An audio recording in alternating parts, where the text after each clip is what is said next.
In this lesson, we're going to learn the basics of lists. I'm going to go up to the top of the Replit website and create a REPL. I'll click on My REPLs, and then I will click on Start Coding Now to create a new REPL. I'll choose Python 3. And we're going to focus on how to create some lists. Before I write anything over in the scripting area, I'm just going to type some stuff into the console. So one way to create a list is to use the square brackets and then put some things in the list separated by commas. So I could put 1, 2, 3, and 4 into the list. If I wanted to check and see what's in my numbers list, I could do that.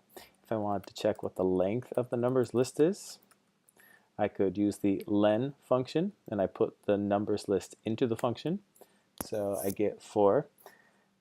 If I want to access one of the specific items in the list, then I have to type the name of the list, and then I use square bracket notation. It's a little bit confusing because you use the square brackets to create the list, but then you also use the square brackets to see what item you want to get. I'm going to make another list of words so that the numbers don't get too confusing. So I'll just make my words hi. Remember, strings need to have quotes around them. Bye. Yes. No. So notice how this list also has a length of 4. And if I wanted to access the first word, in Python, instead of using 1 for the first word, notice that it says words 1 is by, you use a 0. Most computer languages are called what's called zero indexed, which means that 0 is the first index. So if you want to get the first thing, you put words 0, words 3 would get, in this case, the last thing in the list because there are 4 things, 0, 1, 2, 3. So no. And if you try to access something that's longer than the list, then you'll get an error. You can also access things backwards from the end. So if you say words -1, that's the last thing in the list. So in this case, it'd be the word no. Say words -2, then it would be yes. If you try to go, so words -4 in this case would be the first thing in the list. And if you try and go too far, so -5, then you also get an error. You can, let's create a couple of functions. So I'm going to define a function, and I'm going to call it the product of first 2. And it's going to be a function that takes a list of numbers. So I'm going to name my variable numbers. Then I'm going to put a colon, and then after it, I'm going to make a definition for a function. And notice how the cursor is kind of over by a couple spaces. That's because in Python, whenever you define something or do an if statement, then what goes into that function or if statement gets moved over a little bit.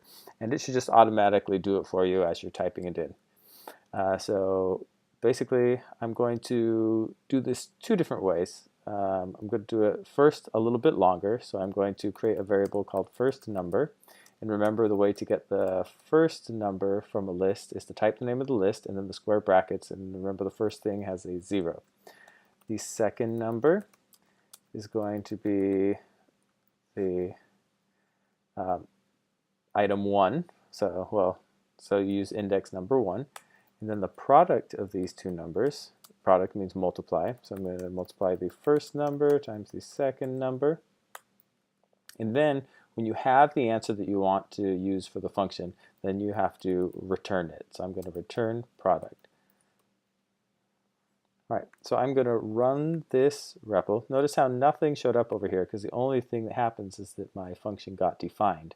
But now I can use this function that I just created. So I can do the product of the first 2, and then I have to put a list of numbers in. So I'll put 7, 3, 5, 8. So the first 2 numbers are 7 and 3, so I would expect this to do 21 when I hit enter. Right, so now I'm going to try it again, and I'm going to put a list that only has 1 number in it. Notice how it gave me an error, because my function assumes that there's going to be a second number, something with an index of 1. For now, that's fine, but in future lessons we'll learn how to handle errors like this. One thing I'm going to do is do a very similar function to find the product of the last two numbers. So, and I'm going to do the last number, and it's going to be equal to numbers -1. Then the second to last number to last number, and it's gonna be equal to numbers -2. And remember, the product of these things is going to be equal to the last number times the second to last number. And then now that I have what I want to return, the product, I'm going to return the product. So notice what happens if I forget to press run. So if I try to do the product of the last two, and I pass in maybe the same list as before, the 3, the 5, and the 8, it's going to say that the name product of last two is not defined. It doesn't know what this is. So I'll first run the script, so that defines these two functions. Then instead of typing it again, I'll just hit the up button, and it puts what I just recently typed in. And I enter, and you can see 40, which makes sense, the 5 and the 8. If I tried to do this with a list that was too small, like a list of just one number, then it would be an error, just like the first one. Now I want to show you some ways that you can make this function even smaller. Notice how I created a variable, and then I returned that variable. Instead of creating the variable, you can just take what it is, and then you can just return that product right there. So that makes the function one line smaller. You can just take the last number and multiply it by the second to last number.